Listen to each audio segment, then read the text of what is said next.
Well, good afternoon, gentlemen. Good afternoon, Dave. Once again, I'm David Madden, the Health Director. I brought with me Mr. Ken Stern, Administrative Officer, and had a little quick dialogue before I got up here with the library staff. They said that save all the questions for me, for them. If they don't know the answer, they can look it up. That's right. There you go. Dewey Decimal. Smart answer. Okay, well, anyway, good afternoon. We're going to go through the Health Department. We'll start out with slide 1 here. Basically, the mission of the Health Department is 3 things, to sum it up in a pretty simple manner, and that's protect, prevent, and promote.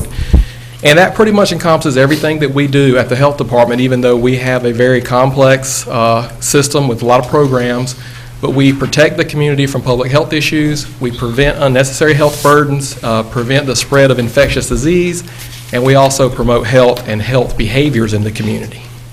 So that's pretty much our mission of what we do generally with all the programs that we have. Speaking of the programs, we have 22 programs at the Health Department, 22 distinct programs. These programs range from simple administrative programs, such as our vital records, to more complicated programs that have a lot of professionals involved and trained staff that provide direct clinical service, such as our maternity care clinic. And we have one of the largest maternity care clinics in the state of North Carolina, especially with the size of our county. The Health Department programs, they fall into basically 2 categories. You could pretty much summarize them. One is clinical services, and that's where you see we have direct patient care. The second category would be community health services, and this is services that will relate to community-wide health, but don't deal directly with any individual person or any individual citizen. And this is things like environmental health issues, things that we do from a committee standpoint to try to change health behaviors. Some of our programs share both characteristics. Here is a list of the programs, and I've kind of categorized them into those 2. Again, understand that some do overlap. I won't read all of them for the board, but you can see what we have. A lot of important issues that deal with public health or immunization, family planning, communicable disease prevention, TB control, tuberculosis. Some of our more important community health are all important, but some are more important is the WIC program, our pregnancy care management program.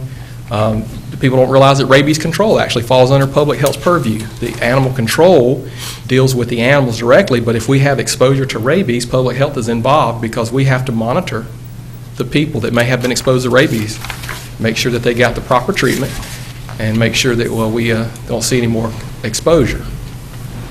Public health emergency preparedness is also a new thing for public health. That came in not long after 9/11 incident, and that's when the government, the nation decided that it would be beneficial for local communities to have prevention plans, preparedness mechanisms in place should we have some type of preparedness or bioterrorist attack. This could be anything from a chemical agent all the way up to just making sure we have hazard plans in case of a natural disaster like a hurricane or flood, and we get involved with that.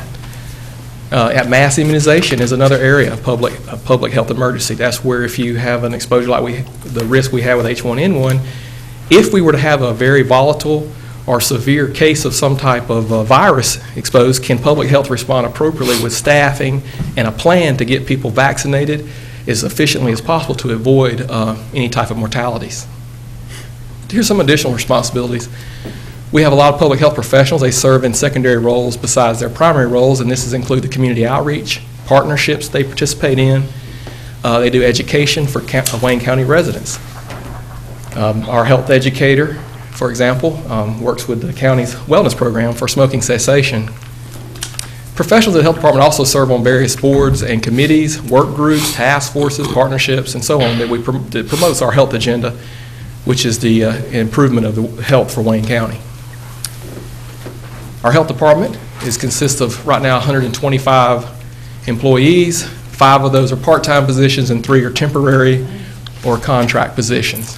This is something I'm proud, and I think you should be proud of as commissioners about one of your departments, is the health department employs the highest number of professional workers than most local government departments. More than 60% of our staff are professionals.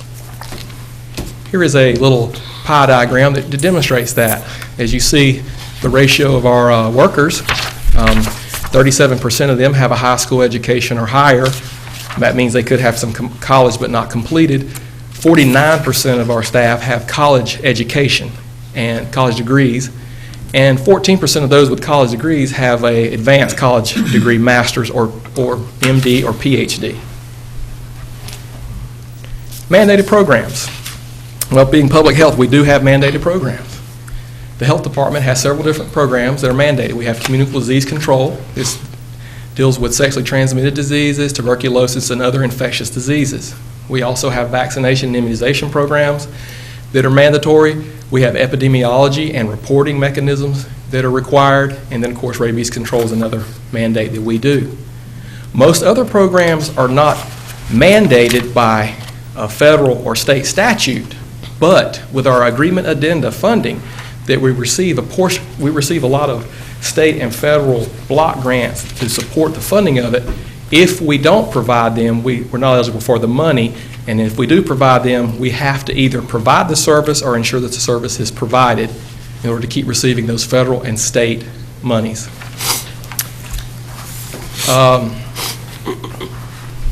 The programs indicated that I just mentioned are considered critical components for preventing and controlling disease. I talked about improving our health, keeping the people in the county as healthy as possible. Like I said, I've already went over a part about not all of the programs are specifically mandated by statute, but the administration of the programs through the contract with the state of North Carolina, it's required that we do provide those programs in order to receive our funding allocations each budget cycle. If we were to not receive our state and federal funding, we would see a loss of approximately 50% of our funding. That's not what we receive directly from the state, but that would also tie into our ability to provide services, and we do get reimbursements from patient insurance, fees, and Medicaid, which would also be impacted and would have an overall impact of at least 50% of our capability, which you can see would be kind of catastrophic to disease prevention and health promotion in Wayne County. Here's a list of our primary stakeholders for funding. This is state and federal block grants that I just mentioned. Medicaid, get a large portion of our funding is Medicaid reimbursement for providing services to clients. We get the county appropriations, private insurance, fee collection. Activity grants are basically grants that we write for other programs. We have a couple right now in-house. We have a Innovative Approaches grant. We have a minority health, eliminating disparities in minority health grant that we also, and then we receive, we accept donations. We don't receive a lot of donations, but we do accept them. Quick question for you. Yes, sir, you can go back. Have you already been hit by the sequester since you get federal monies, or do you know yet?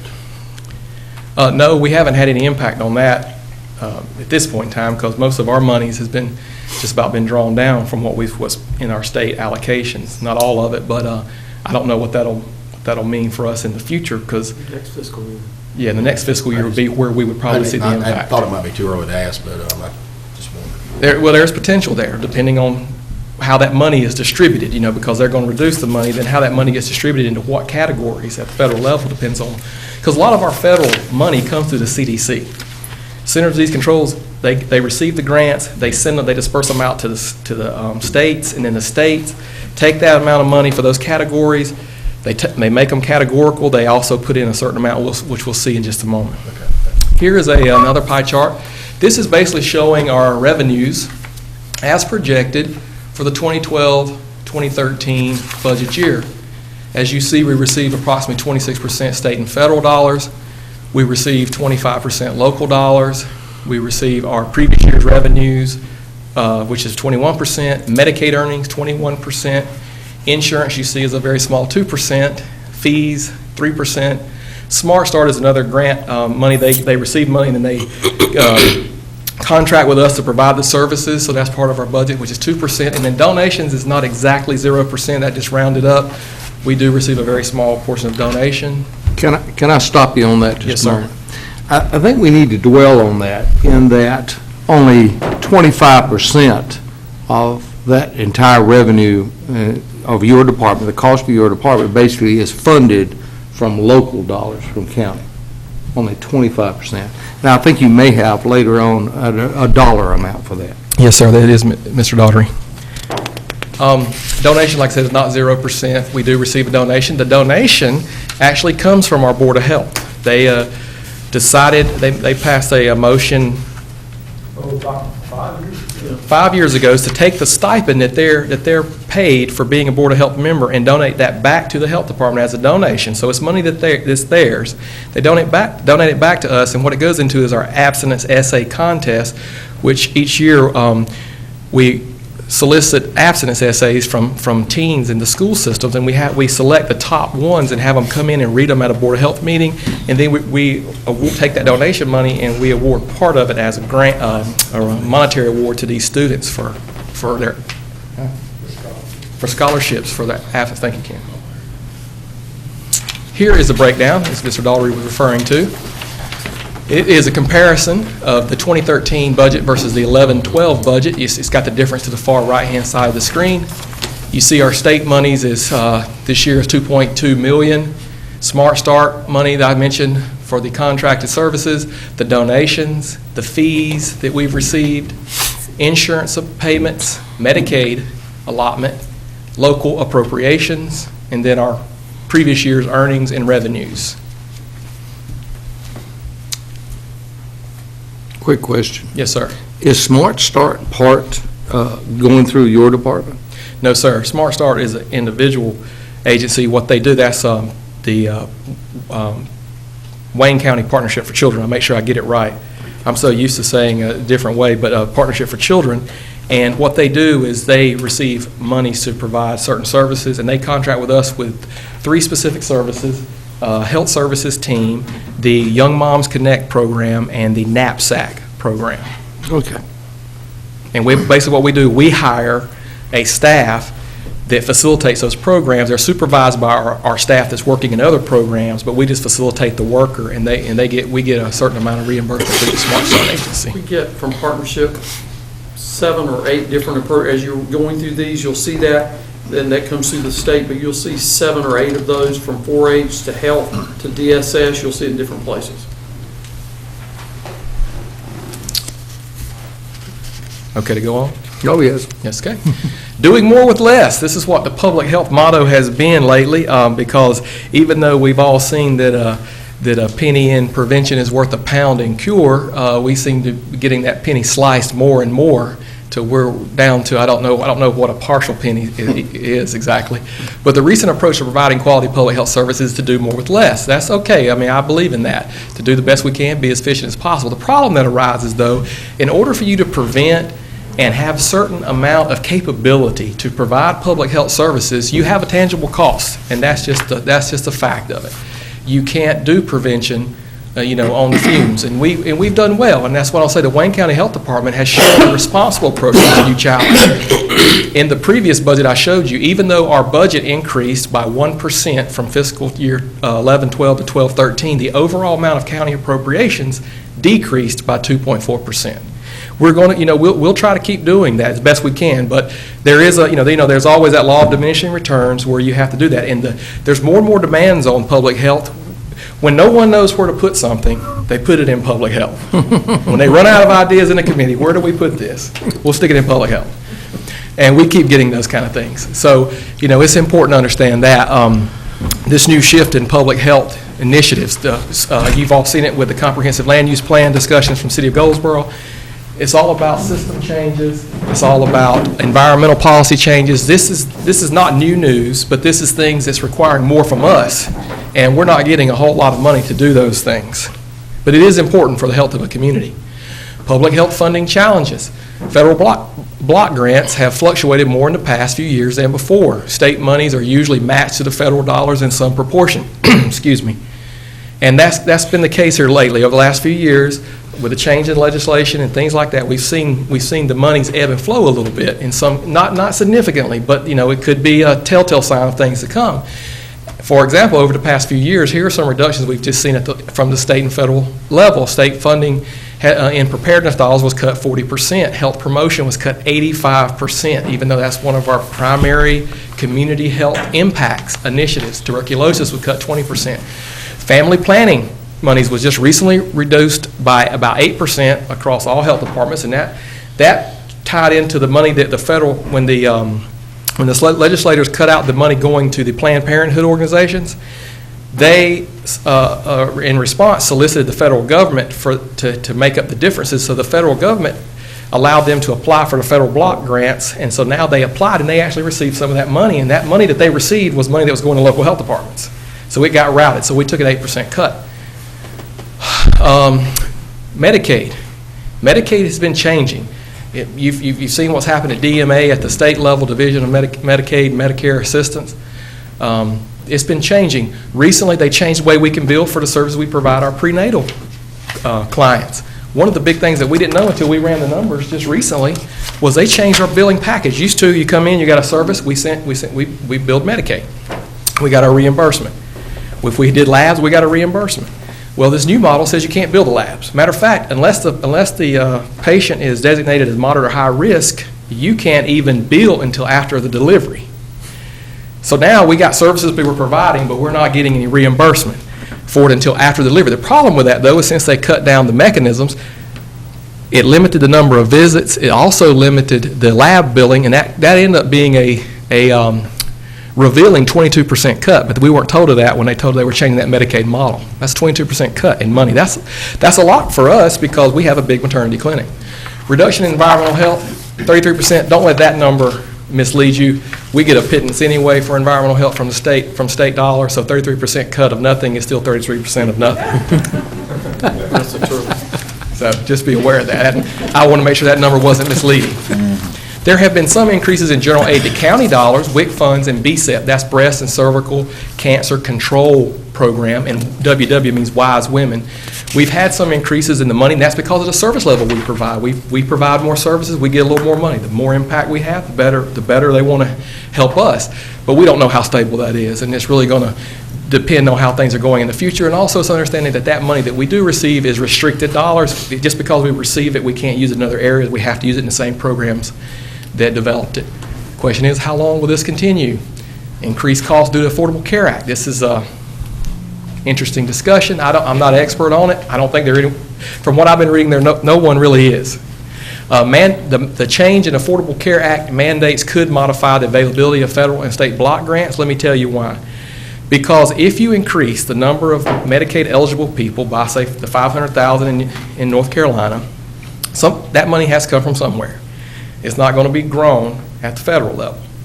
So what we do is see the health departments, because we're a safety net provider, which means we're a provider that if you need services and you have a disease, we will see you. Or if you have health issues, we're going to be there for you. That's the community approach to community health. However, we get a certain amount of money to do that so that we can stay sustainable. But if that money now needs to be used in other places, elsewhere, that's the word I was looking for, that may impact how much money we get on our reimbursement rates. They could lower that amount to offset the cost for care in another place. We don't know what that is. As you saw, approximately 30% of our annual budget is Medicaid revenue. The Affordable Care Act and the state's action for Medicaid expansion, it will have an impact on how health department earns their revenue. The how exactly, I couldn't tell you. I wish I could. But no one really knows what that overall impact will be. Changing reimbursement rates, cost settlement rates, and increasing number of uninsured clients will be the primary factors that determine how much cost is shifted locally. People are still going to be in the county. People are still going to be sick. People are going to, get contract diseases, and so on. Depending on how that ultimate Medicaid model and the reimbursement rates and so on is affected by the Affordable Care Act, it's more and more about trying to shift the cost down to the county. So that's something that we are looking at in the future. Each factor likely will be considered as Medicaid is expanded nationally under the ACA to shift the cost of increased Medicaid payouts. The long-term impact in North Carolina is still in debate by the experts. Future trends for public health. This is where we're going, our objectives, strategic goals. Well, first of all, we know the rate of obesity and chronic disease in Wayne County still demonstrate a need that we need to be out there, and we need level funding. The funding that we have now, we don't need to see it get smaller, because you saw from some community health assessment data, Wayne County has a 33% obese adult rate. About 72% of our of our citizens are overweight or obese. Child obesity has gone down in Wayne County. That's something worth noting. There has been some good effort on multiple agencies, including the health department. But there's still a lot of issues with chronic disease, too. Prevention goes back to my saying about the penny in the pound. Prevention has been recognized as a leading method to control healthcare costs. For every $1 spent in public health savings, nearly it's health savings of nearly $6 in chronic disease care. That's a return on investment of 500%. Now, for you business people, that's a good return on investment. If I could get it elsewhere, I'd put my money in it. Reduction in preventive care funding will continue to promote our partnerships. We will always need to continue to collaborate with the community, our community partners. This is the health department. They will need to collaborate with us. This is not a thing of should we or may we. This is we have to, because we've got to leverage cost, because it's all about the health of our citizens. It's about the health of our community, the vitality. A healthy community is an economically vital community, so that's something to consider. Here's some departmental goals. We're going to continue to provide the highest quality of preventive clinical care available to the citizens. We're going to maintain the provision of safety net provider, improve community outreach efforts regarding health behaviors and healthy lifestyles. We're going to continue to look for innovative ways to collaborate with our community partners and share the cost of a healthy community, healthy county. Improve our revenues to increase our capacity. And that's going to be a tricky thing, because with the Medicaid model changing, with reimbursement models changing, the health department, we earn revenues. We bring in money from providing services. But at the same time, being safety net provider, it's not like we're making high top profits. We try to make what we can to recoup our costs and maintain sustainability. So that's going to be a challenge for us, and it'll be in the future, and we'll just have to see what that holds. The invisible benefit. Remember, when public health is working best, we don't really see it or realize it a lot of times. If you're preventing disease, if you're preventing foodborne outbreaks, flu endemics, communicable disease outbreaks, reducing mortality rates, these things are working in the background every day. If you ate at a restaurant in the last week, you ate under the purview of public health working for you. If you have a septic system that's working, or you have one at all, public health worked for you. The cost of prevention is hard to measure, because what doesn't happen is more difficult to equate a cost to than what did happen, and we know that. And that's the hard thing about selling sometimes the benefit of public health is, if it didn't happen, how do we cost equate it? How do we show what we saved or what we didn't save? So it's tough. It makes our challenges harder. It makes it harder sometimes when we look at the economic cost of it, but in the end, it doesn't make it any less important. It is a necessity for a healthy community. Thank you, Davin. Any comments, questions? It's a lot of information to digest. Sorry. No, it's good. It's good. Wanted that. We're not Yes, sir. supposed to ask you questions. We're going to Mr. ask the Camardi? librarian. Mr. Kalani. Wow, wait a minute. Yes, sir. You said earlier, and I just want, you said someone changed the model from, I think you were talking about Medicaid. Medicaid. Are you talking about the state changed the model, or the federal changed the model, or who changed the model? Well, That's it's twofold, but it's primarily the federal level of how Medicaid is paid through the state, and the state has an impact. The state has a decision on how they utilize Medicaid dollars themselves. But when it comes to what we saw, that was a state decision on. That was back when I believe it was not long after Dr. Craig Gray was appointed as the chair of the director of the DMA. There was those changes in the pregnancy care management models and CC4C, as a care coordination for children. That went from a reimbursement on increments to a per member per month payment. And then recently with our prenatal care services, the change in that, like I said, about the way we do, the way we can bill, it's called global billing. Okay. Does that answer your question? Yeah, I just wanted to sort of get an idea of who had most autonomy over making the change. How many clients do you serve per year? What? You have to help me with that. I mean, And a follow-up to that is that client group determined by an economic level? No, anyone can use the county. Anyone can use, It's the county's health department. It's open to anyone. so I could come and I could come and use it and give you my health card and, just as if I was going to the hospital Mr. or? Carter, I'll give you an example. My children, and we've lived in 4 counties in my 26 years. My kids, after being born, were seen in the health department by health department pediatricians until they were 12, 13 years old. Because they accepted my Blue Cross and Blue Shield and had good quality care, and I trusted them. Well, that's the answer that I really, because I think there's a perception that you have to have a certain category to be able to use the health department. And so that answers my question. Yes, sir. Mr. Acuff, I'm sorry. Oh, I'm sorry, I just want to get them all out, I'm sorry. and I'll be quick. Sorry, Mr. Cromartie, go ahead. One question about the Medicare, now. The absence of North Carolina receiving the Medicaid funding increase, that they use a figure of there approximately 500,000 North Carolinians who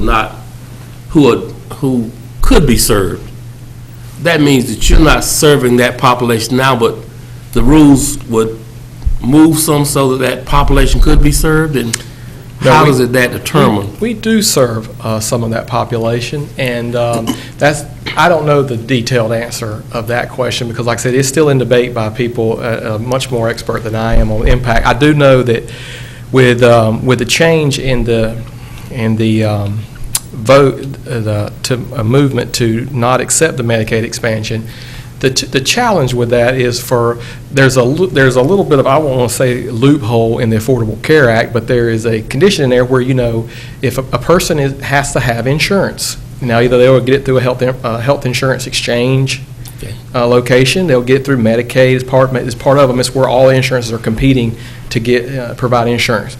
And if you don't have insurance, you'll be penalized. You'll receive a penalty, and it'll escalate over the years you don't have it.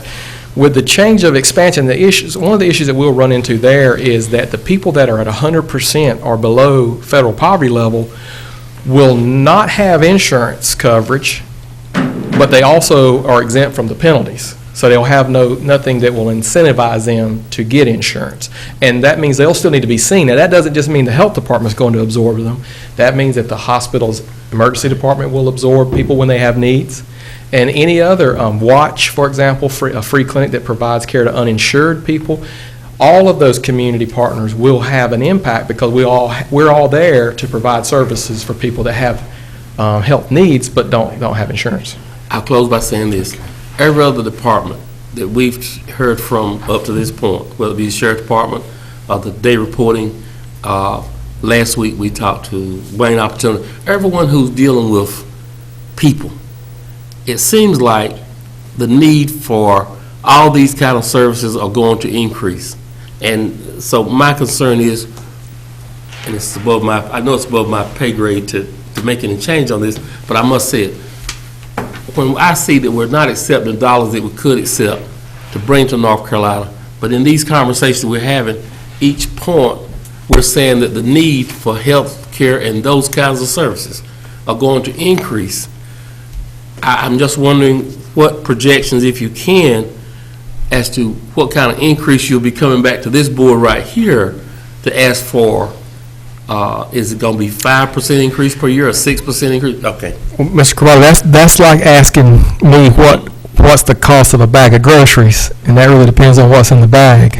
And I think that's what it is with medical services right now. We don't really know, because we don't know in the end who's going to get insurance.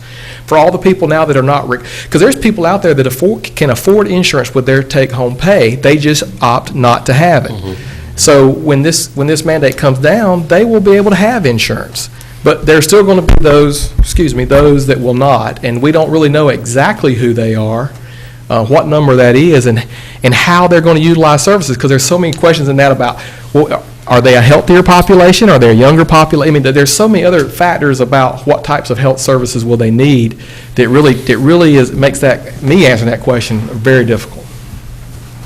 Thanks, sir. Any other questions, comments? Thank you so much. We're looking forward to our joint meeting. Absolutely. With all of the other health Looking forward to departments here in about 30 or 40 days or something like that. All right, thank you, Thanks. gentlemen.